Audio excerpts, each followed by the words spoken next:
Second up, we got Leo versus Tank. I started Leo.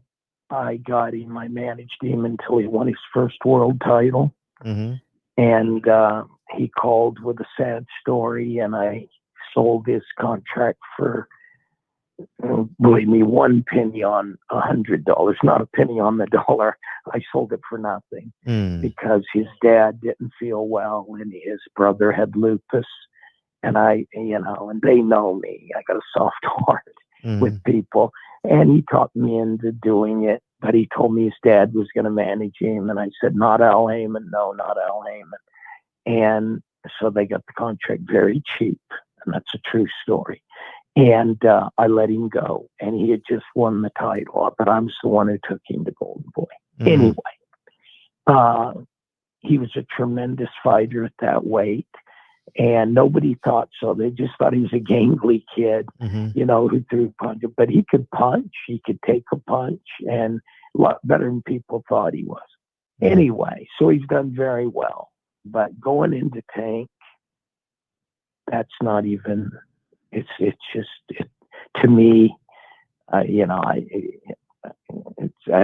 even want to watch it. Gotcha. Tank is a beast. And I know he's got problems, and I know, he doesn't train and he put on weight.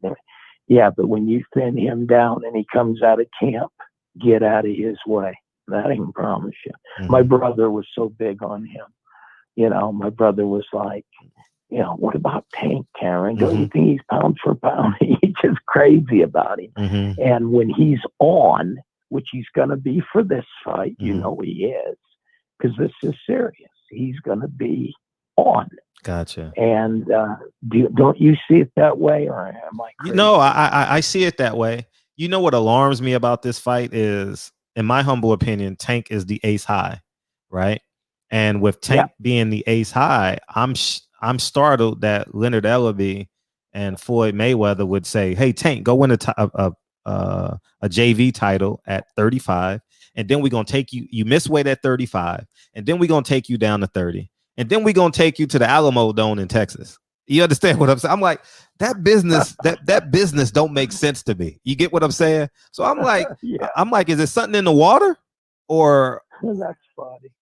So that's what alarms me about this fight. That's really what alarms me about this fight. So, and you also got to keep in mind, people in my head, I don't.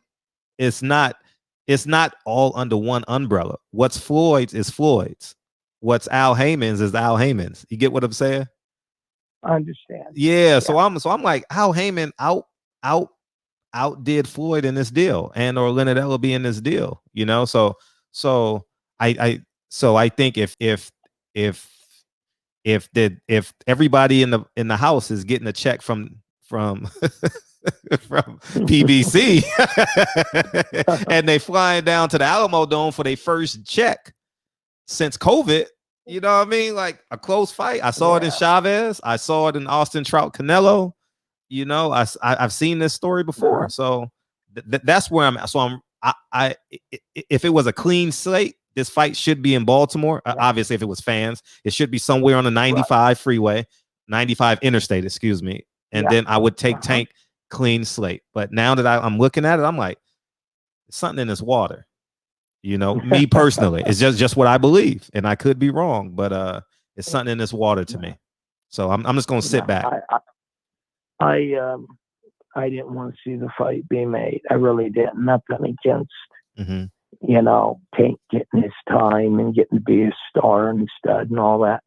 But to me, I won't sound like a big wuss, but I'm just worried about Santa Cruz. I don't even want to watch it. He could get badly hurt. I really believe that. And that's one of those fights that you see when, I got someone could get hurt. And I know who that someone is. And I hope nothing. Please. His family's been through enough. I don't want nothing. Please, Lord. Yeah. But I know it's a big payday and all that stuff. And they're big names. But the other guy's a beast. Yeah. There's no one else to tell you. he can really crack, Uh-huh. and he's strong and he's fast, and you know, a little more discipline from him, and he would be, you know, pound for pound type guy. Mm-hmm. Do you agree with that? Yeah, yeah, for sure. Yeah. Okay, Yeah. Well, And we agree. and we're coming down the stretch.